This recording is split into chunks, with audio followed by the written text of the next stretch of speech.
A Russian man claiming to hold top-level secrets about Russian advanced bombers has just turned up at the US southern border, seeking asylum. The man claims to have been an engineer at a production facility over in the city of Kazan, and he says that he possesses top-secret information about the White Swan Tu-160, which is the most advanced bomber in the Russian arsenal. US border officials, they interviewed the man, and they determined that his story was in fact credible and eventually passed him off to the FBI, who are still in the process of interrogating him right now. However, analysts have pointed out that the fact that the story was even leaked to the public is an indication that perhaps the American government is encouraging other Russians who also hold top-level secrets to also escape to America. And if you thought that was interesting, well then you should click on that button below this video and check out Epic TV, one of the best no-censorship video platforms on the internet.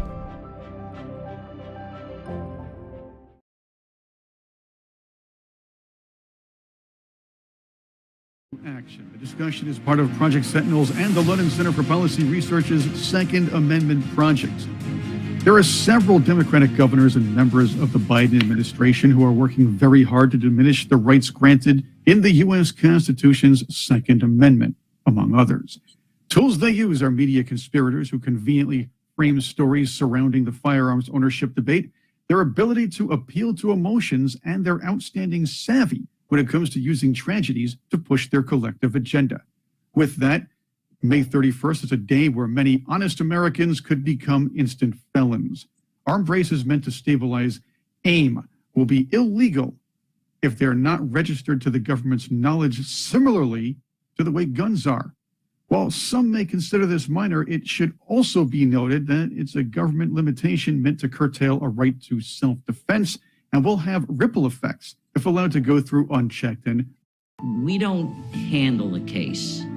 We eat it, we live it, we breathe it. We understand we are entrusted with clients and their families' lives. We know what they're going through. We try and go through it with them, and we bring that to the forefront with every single case.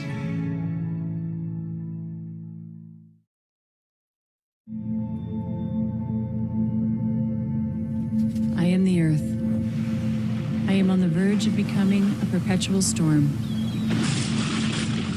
Before, I was green and blue. Now the desert begins to cover my skin, because recently humans have begun to vanquish me.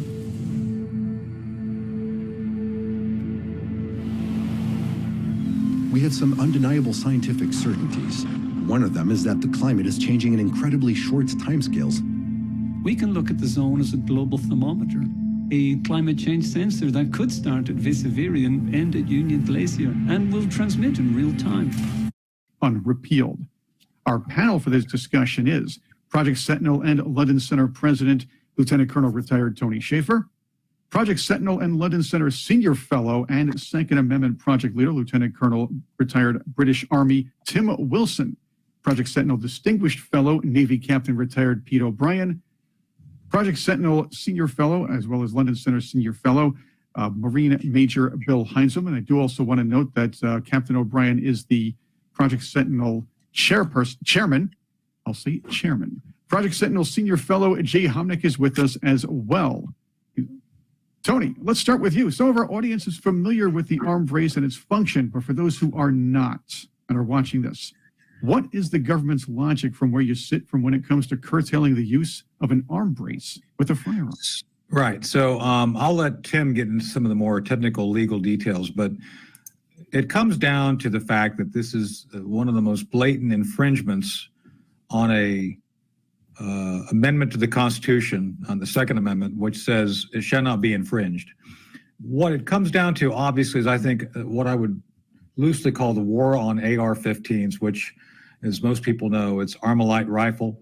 The Armalite rifle itself is a civilian invention.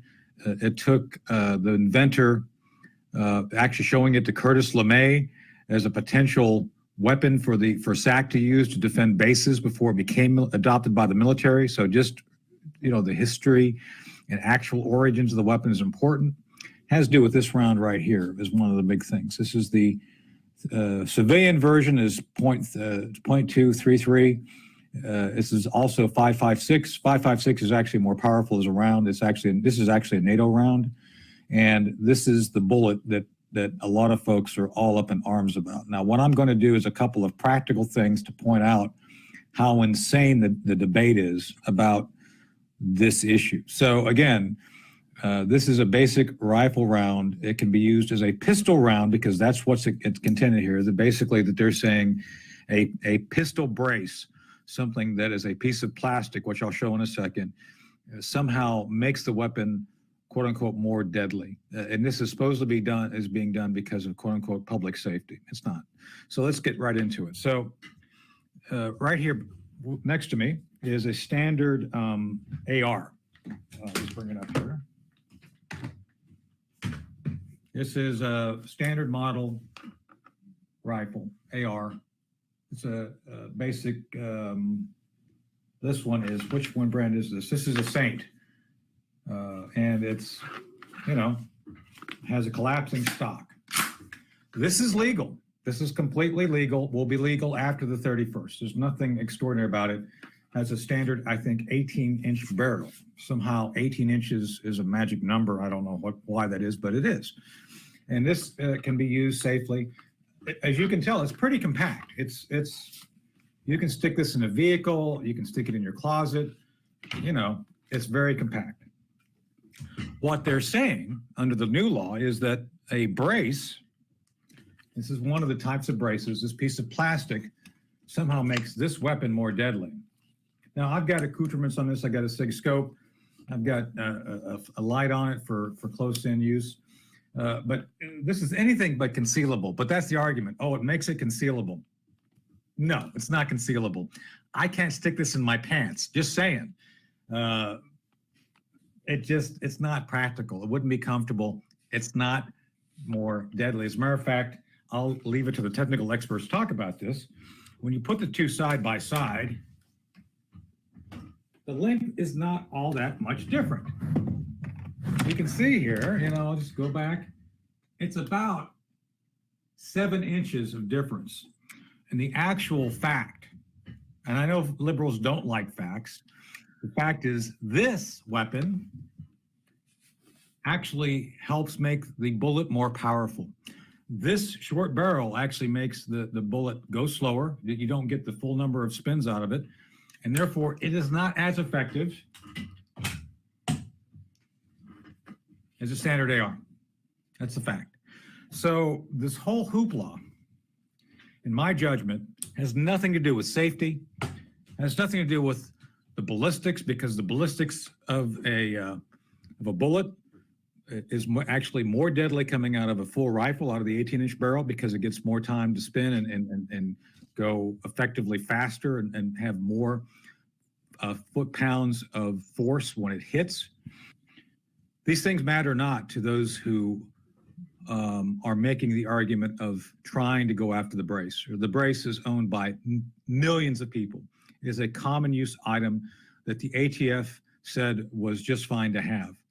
And so the idea now that a piece of plastic that actually does nothing at all to affect the ballistics, to affect the use of the weapon, is simply a prerequisite for an additional hindrance on law-abiding individuals, and more importantly, one more step towards registering all weapons, because that's what you're going to have to do here if you comply, is register your weapon, register that, or turn it in. There's some options that Tim can go through, which are all insane.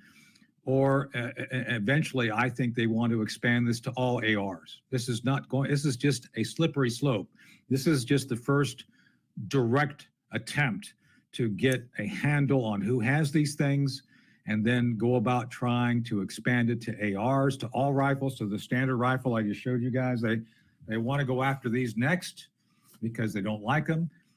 Patients are more than their disease. That's why for over 100 years, Novo Nordisk has focused on treatments to defeat chronic and rare diseases and help everyone meet their moment. Your disease doesn't define you, so what will? Novo Nordisk, driving change. Some of us love the rain.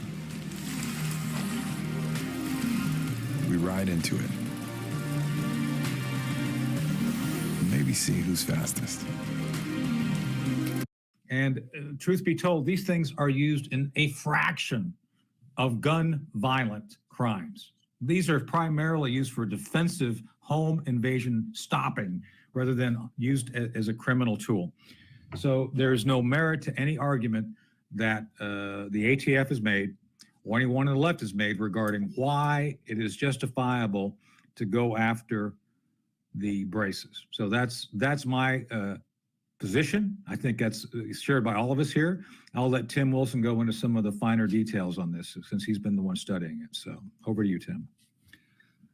Thanks, Tony. I agree completely that this is not about, amongst other things, stabilizing braces were initially developed for allowing injured and disabled people to use their pistols more easily. Right. Now, more easy use means what? It means that they're more accurate. More accurate means they're safer.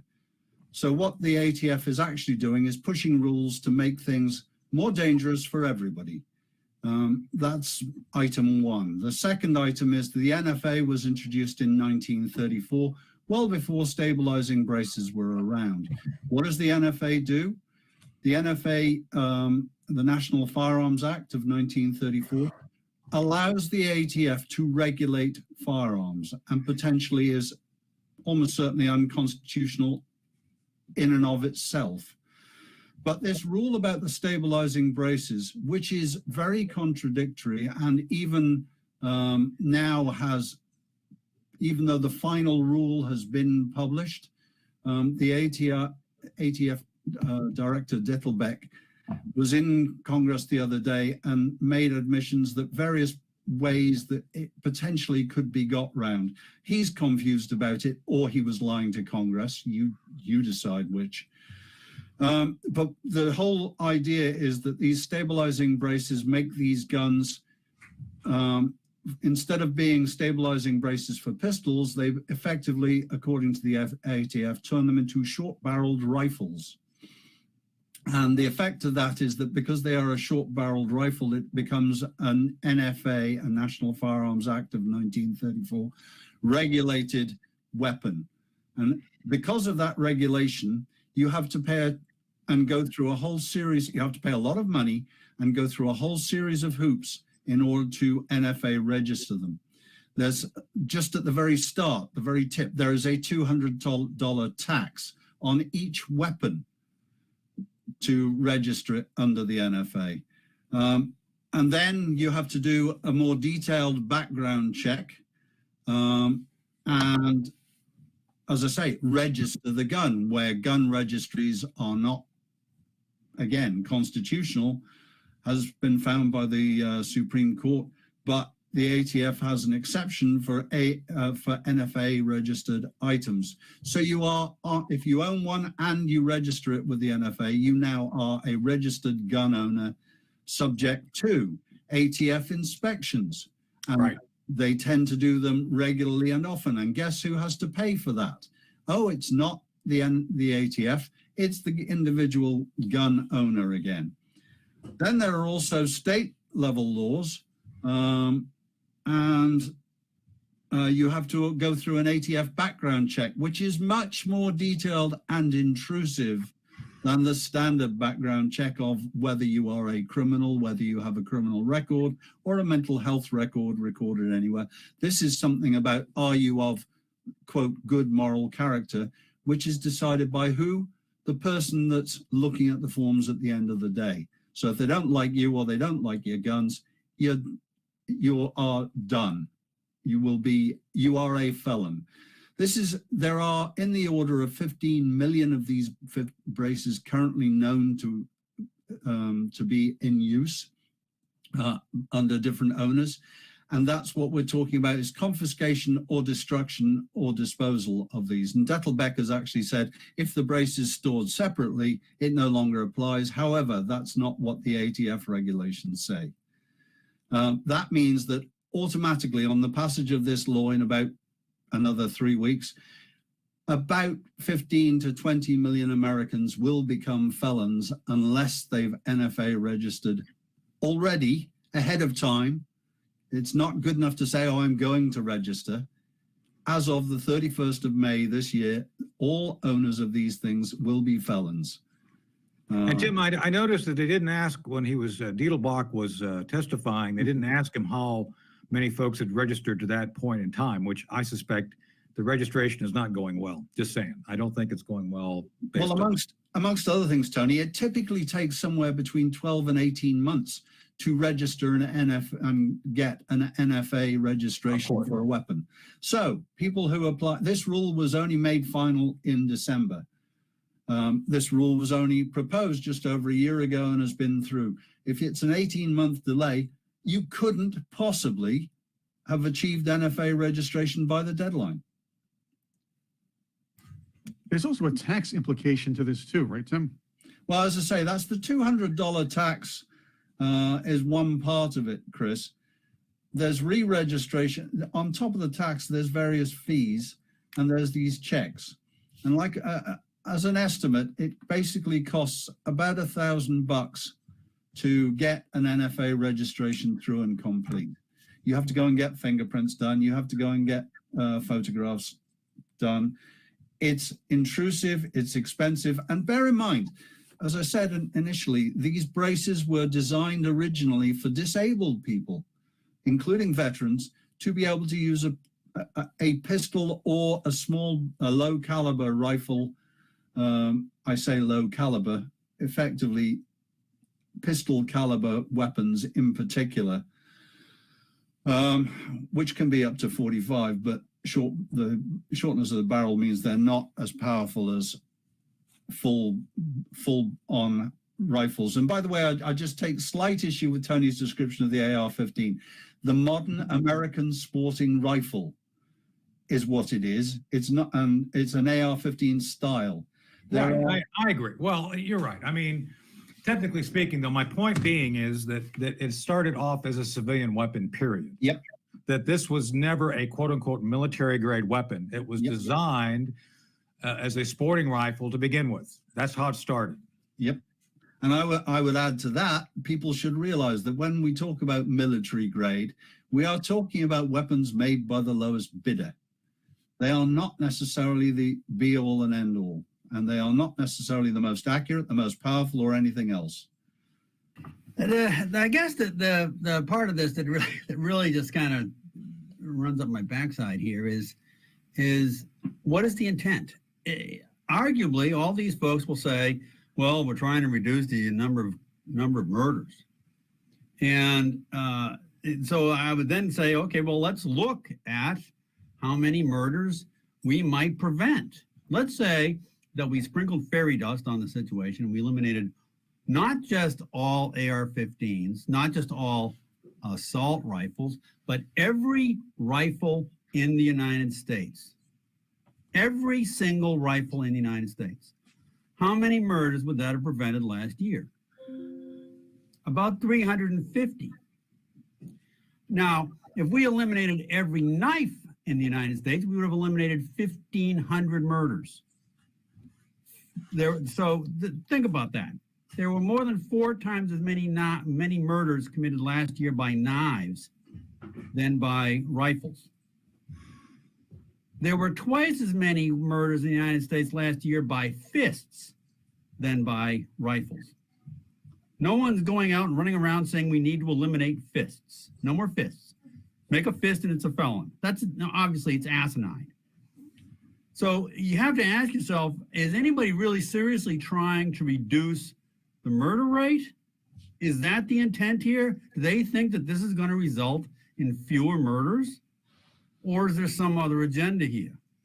And of course, there is another agenda. But no one will ever resort to actually looking at the statistics and looking at what their likely intent is going to be by this, fair-minded intent of this legislation. There is no fair-minded intent. This legislation is not going to reduce the crime rate or the murder rate in this country by one jot or tittle, not one. And yet they'll stand up and say we need to reduce the number of these weapons in circulation. This is just pure bull, and someone needs to call them on it. The other thing is, gentlemen, I see Bill and Jay on the range. I want to ask you about this. Here is the idea. we've already seen the Biden administration fail miserably when they try to, and they're not the only ones, when they try to limit the use of guns or limit firearms in one way or another. They get either laughed off or any idea would become unconstitutional. This has been done in the past. They can't do what Britain did and systematically get rid of guns over a century out of the hands of citizens. We get that. But Bill, Jay, I want to get your thoughts on this. What I notice is they're trying to nitpick a little bit and make it more difficult for gun owners.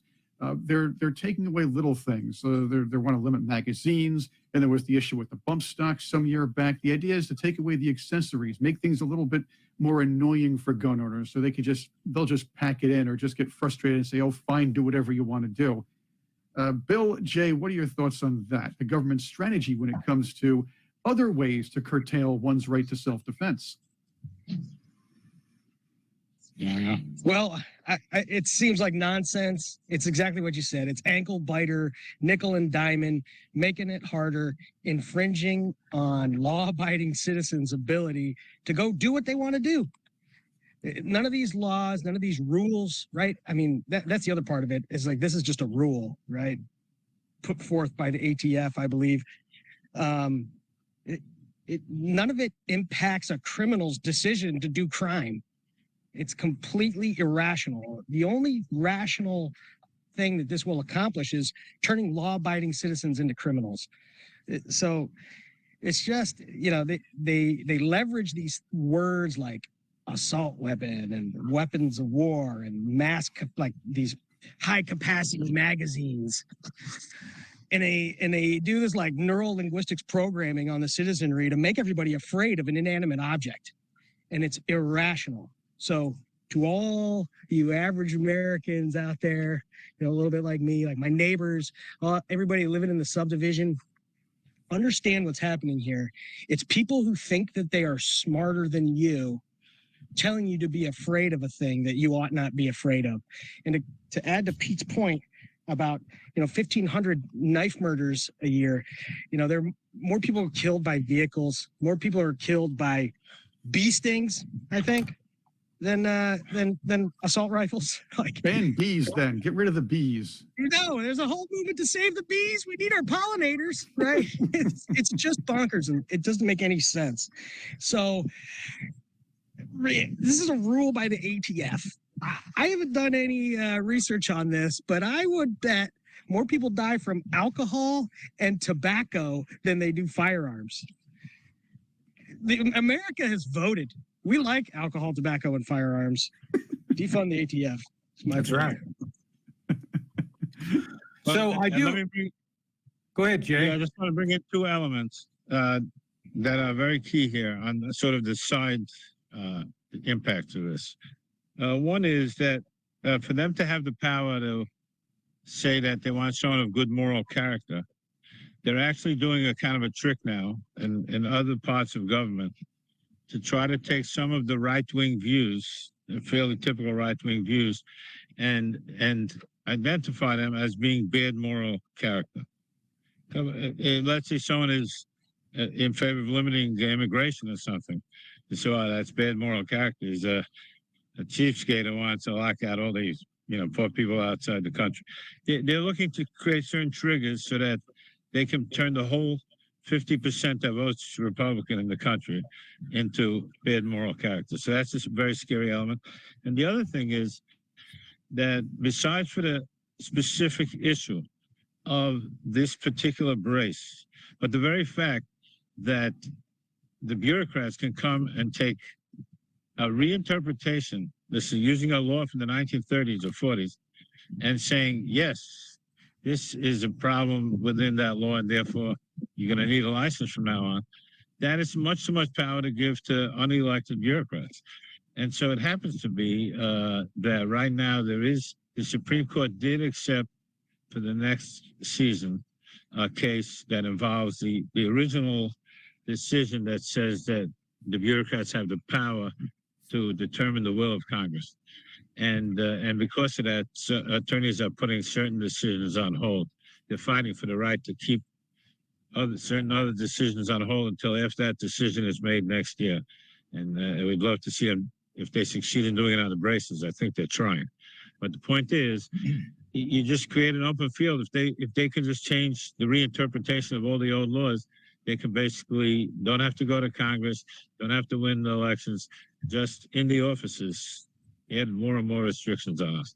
Can I jump in, and then I want to pile on what Jay said, because Jay's hitting an important point here.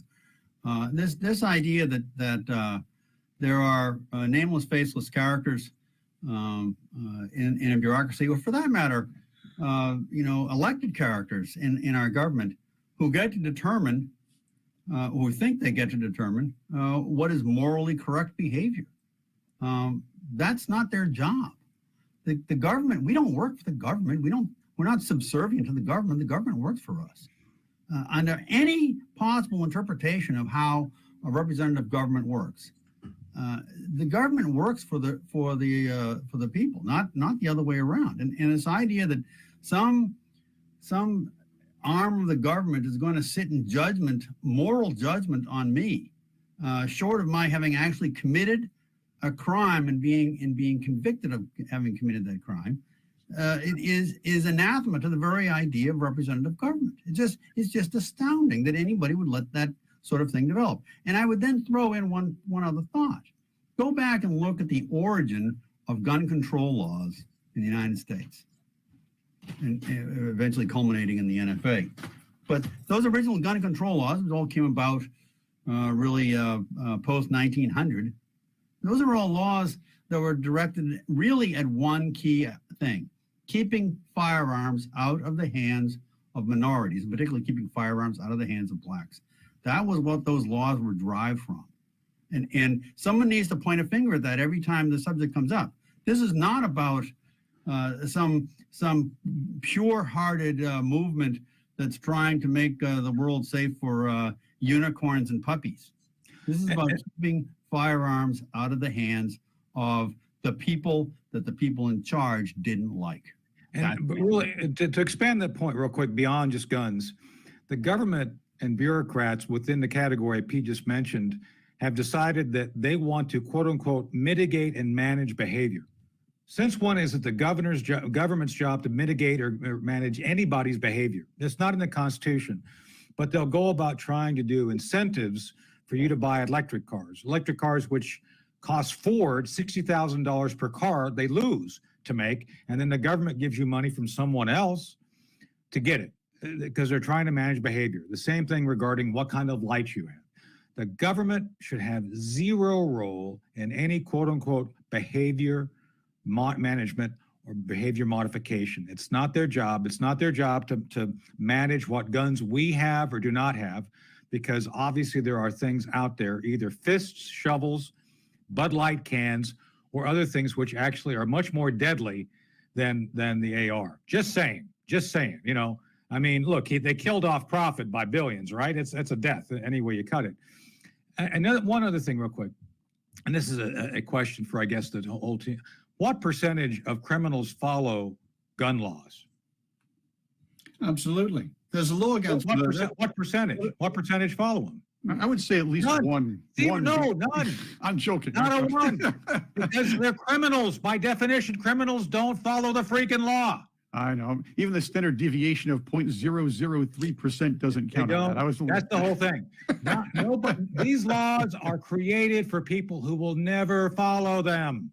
Yep. Right. They're actually created to infringe on the rights of regular citizens, because when they're put out, they know the criminals won't follow them. May I just bring in one other factor as well, which is that stabilizing braces are very indicative of the problem, and they're a very current point. But if you go back to the NFA, one of the other parts of the National Firearms Act of 1934, it regulates silencers. Now, in European countries, which are held up as the shining example of, gun-free, if you like, societies, they're not, by the way, that's a lie. Silencers are mandated for most weapons used by the public. Why? Because the hearing damage that is done by silencers, or the damage to hearing, and therefore, for example, in the military, an awful lot of people end up with pensions for hearing loss, costing this country millions or billions of dollars. The same happens less because civilians mainly train whilst wearing large earphones and plug-in ear defenders and. Silencers do not silence, they suppress the sound. That's why they're technically called suppressors. But it was Hollywood of 1930 that introduced the idea of the silent assassin using a silencer to kill his chosen targets silently. I have researched this. I can find one single 30-year-old case of a documented use of a silencer in a murder. Other than that, what they have done is deafen millions of people, calls ringing in the ears for millions of people. The damage that is done every year by the noise of firearms is surprisingly bad. And as I say, causes many, many millions of dollars worth of healthcare requirements. All this because Hollywood suggested that silencers were bad, and the elected representatives of the era and ever since believe Hollywood over reality. Well, didn't a guy running for president once say, shoot him in the leg? Yep. I think Alec Baldwin did do that, didn't he? Or no, he shot somewhere else. Sorry, my mistake. Ouch. Tim, I would add to that. There's new research out now that says if you have tinnitus and ringing in the ears and hear loss, it's fast forwarding you into a life of dementia. It's going to, you're much more likely to end up with dementia and memory loss sooner because you have ringing in your ears, and it's proven now. Forgive me, Bill, I didn't want to hear that. I know.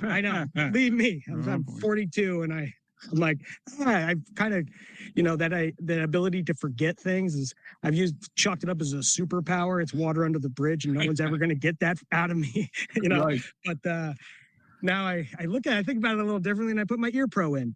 But if there was a shred of authenticity in this law creating a more safe environment, if there was one authentic shred of logic around it, they would throw this out and they would legalize silencers. They would legalize the suppressor for safety reasons, for real, like rational safety reasons. But and in Europe, they're requiring silence. I know, not just allowing them. And another thing to Jay's point about the good moral character, and to your point, and to Pete's point about what all of these gun regulations were about from the beginning, keeping firearms out of the hands of minorities, keeping them out of African Americans' hands, keeping them out of, the urban centers, right? So you can still get one, right? And say you went out and you bought one of these things during the BLM movements because you didn't want people breaking into your store. You didn't want people looting your market, right, in an urban center. So you went out, you bought one of these things, and you're trying to make ends meet every day. And this was your security plan. This was it. So you put a Second Amendment sticker on the window so people know you got a gun, you're ready to use it, right? And it deterred some folks from coming in potentially, right? Yep. You're a hard target now. Well, now you're making ends meet. You managed to keep your store open through all this stuff. But now you can go out and you can buy your good moral character. It just costs you $200. That's what they're saying. And it doesn't make any sense because all it does is take the lowest income folks out of the equation. Right. And they're the ones who need it the most. Yep. And it's backwards. And the right to keep and bear arms shall not be infringed. That applies to everybody. Right. Not just some. Right. There is a lawsuit against the ATF over this. Yes. And it was challenging the constitutionality, of course, and challenging the entire idea. How effective do you think that's going to be? And what do we need to do as a think tank and as those who are watching? What do all of us need to do moving forward to make sure that the government doesn't try to pull these stunts again in the future? There is a lawsuit indeed. There are several lawsuits going forward about stabilizing braces. And the point that these are ATF rules is incredibly valid. This is not the will of the people. Indeed, we're now at the stage where polls are starting to, Quinnipiac's just had a poll saying 51% of the country does not support further gun restriction. That's a majority of the country, which politicians claim is what matters. Well, a majority of the country is fed up with rules like this ATF rule.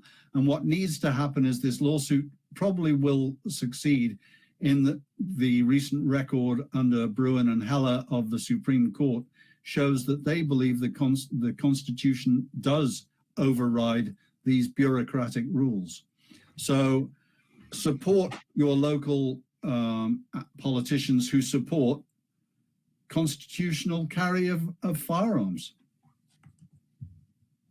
And another thing to think about, I think, is the Diedelbach testimony. I mean, it was very clear that members of Congress, Jim Jordan and others, were pointing out that the Congress made no such law to support the idea of going after a piece of plastic. And I think, as to Tim's point and others' points, this is a overly ambitious interpretation of the Firearms Act by the fact that it is a pistol at best. Their issue is it makes it more concealable or makes it, more easy. It's like it doesn't. It's actually designed for people who have disabilities. And even as it's written right now, and I've looked at the rule, I don't even know which braces are legal or not legal based on the way they wrote it. So I think the enforcement is going to be problematic at best. And the other thing I've pointed out before, are they really going to arrest 20 million people? Biore blemish patches. Absorb pus and oil for visible results. I'd like to see that. I really would like to see that. Well, but this gets back to a simple point here. Here's a law on the books that essentially allows the government to hit you with a hammer if they decide they don't like you. Is that if for some other reason your name pops up, and then they find out that you have one of these braces, now they can whack you with this and drag you into court and accuse you of having committed a felony. Well, that's the point, though, Pete, is that they're trying to literally have that leverage over 20 million people. Right. It's unconscionable. Right. And I would throw in one more thing here, since we were talking about this whole idea of firearm ownership versus crime, going beyond murders in various countries and looking at the violent crime rates. The violent crime rates in Europe, virtually across the board, and there's one or two countries that doesn't apply, but in pretty much every country in Europe, the violent crime rates are substantially higher than they are in the United States. And certainly that has something, it's got to have something to do. I mean, they insist that the murder rates have something to do with firearms. Well, the presence of firearms. Well, does the violent crime rate have something to do with the absence of firearms? I would suggest it does. And I would go back and say, whether it's a brace or an AR-15 or just a pistol, I think every woman over the age of 18, I'd give it every woman over the age of 16, but ought to have a pistol in her handbag.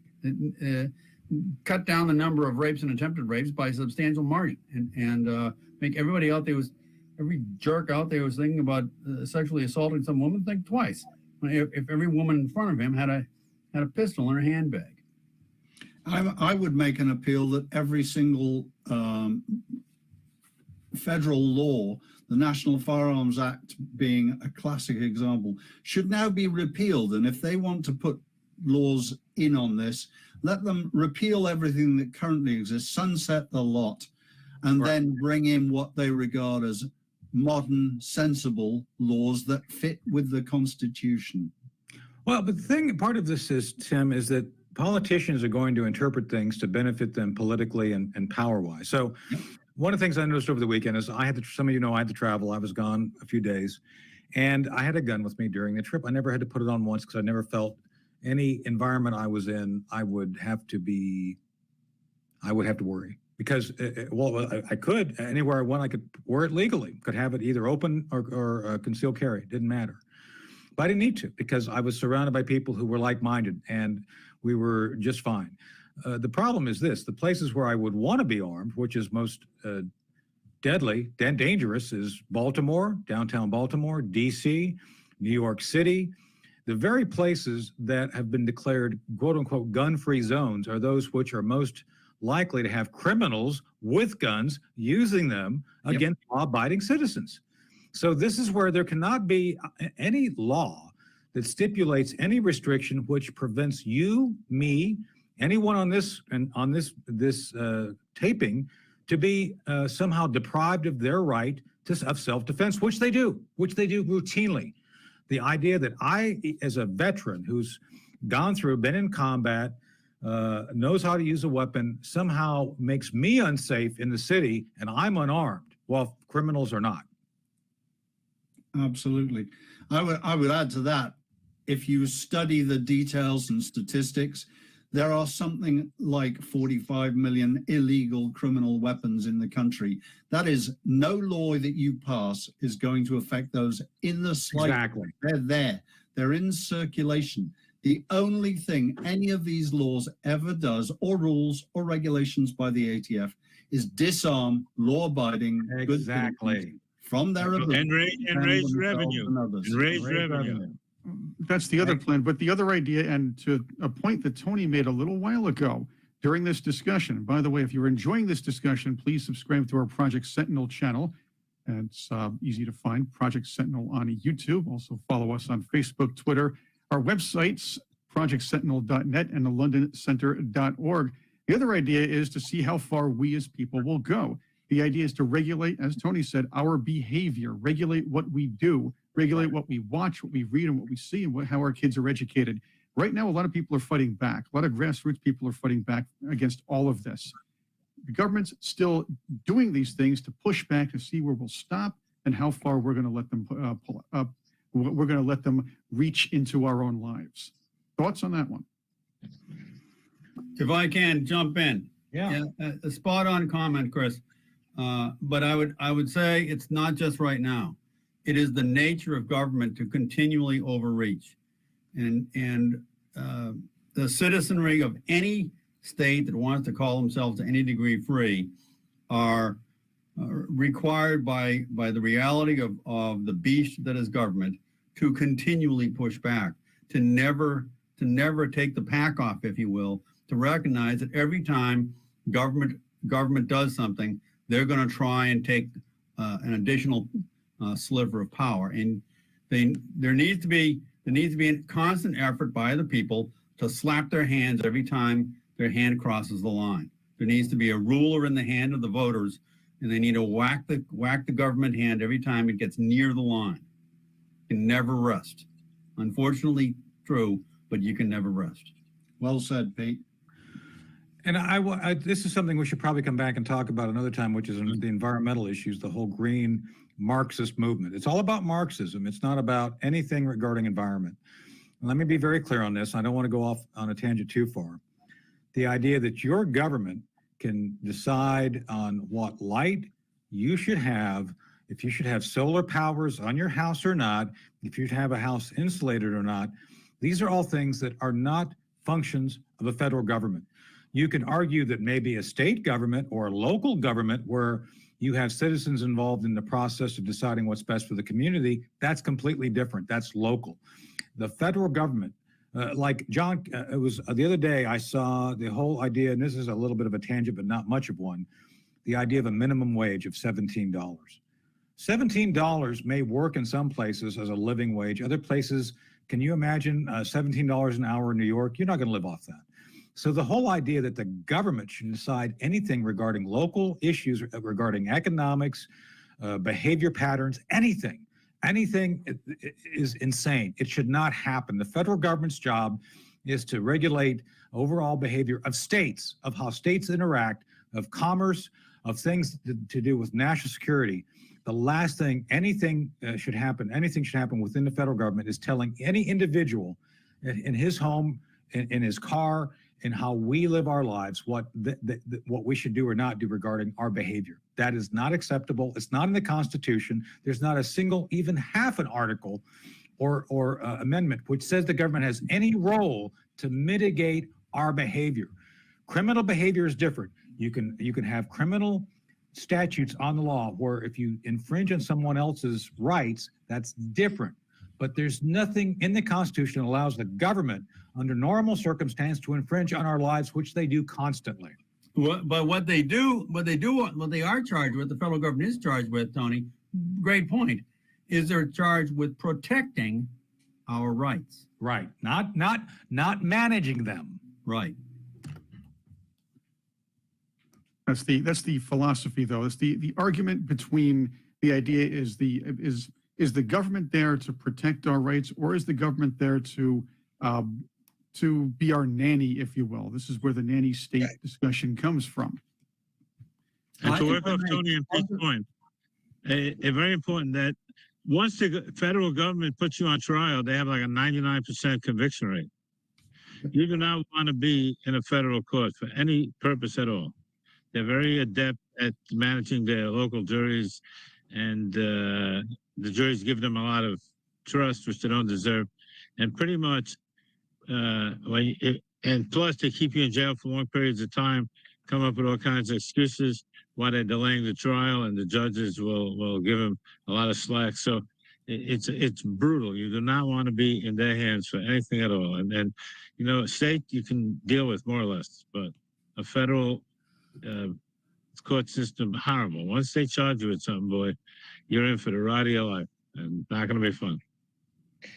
If I could add quick, Tim, if we could put in, or Chris, if we could put something in, like in a link, the link to the ATF where people have this time frame to chime in with their thoughts about why this is unconstitutional. I'm sure the ATF has, they have a link on their website where you can do that. And It's closed. It's closed already.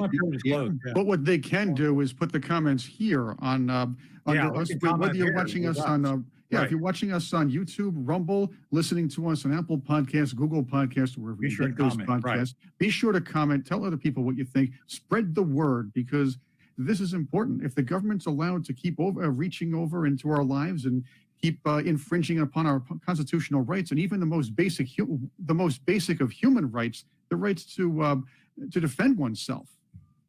Yeah, that is going to be an issue that's going to affect you and your children. If I may, I'll 2 points on this. While the comment period was open, the vast majority of comments were against, with good reasons behind, that were against them imposing these rules. They did it anyway. They ignored the public. Of course. And that tends to be the sort of arrogance we now see from our bureaucrats and our elected officials. The other thing is, I look around this group and I see 3 veterans and 2 others. I would be very happy for each of them to be carrying weapons all the time whenever I was near them, because I would feel safer because of it. I too would like to carry whenever I wanted to, because I would feel safer, not just for me, but for the law-abiding citizens around me, especially those who are not as well trained as some of this group, for example. 5 veterans, 5. I beg your pardon, Jay. We have 5 veterans. And Yeah. I identify as a weapon of war now, too. I identify as a weapon of war now, Tim. I'm an Israeli Army veteran, but to Tim's point, I was actually, I think I've told the story a little bit before. I was at Home Depot in Northern Virginia a while back, and I was recognized. And one of the guys who works there comes up and says, "Hey, Colonel, are you armed?" I said, "I am." He says, "Thank goodness. I always appreciate people like you being here, that I know that if something happens, you can do something to respond." Yep. I know people try to throw around the idea that the good guy with the gun is a joke. It's turned into a trope amongst liberal circles and media circles, but the fact is that's the way they frame it. Yep. In real life, you want a good guy with the gun around you. Right. In real life, you're a criminal. You want to cause your problems in no-gun zones where you know no good guy or anybody with a gun, if they don't want to. I mean, I guess other criminals will have guns, but that's a different story. But no good guy with the gun will be trying to stop you. Right. Yeah, I mean, Chris, just the number it bears constant repeating.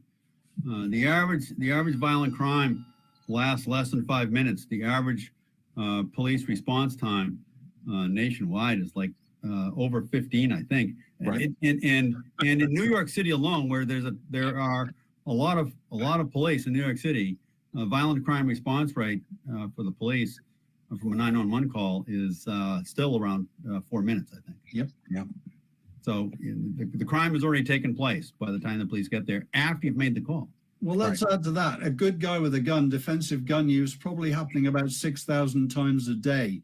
Gun crime happening maybe 1,500 times a day. 4 times more defensive gun use by civilians, not by police, than there is criminal activity. Thank you all for joining us for this discussion. Please let us know your thoughts in the comments section. We said it before, but I'm saying it again. Also, if you haven't, please subscribe to our Project Sentinel channel here on YouTube, on Rumble, or wherever you get your podcasts, where we have several discussions like these spanning various constitutional and national security issues. Visit us on social media and our websites, londoncenter.org and projectsentinel.net. Once again, I'm Chris Cordani, your moderator. Stay informed and enjoy your day.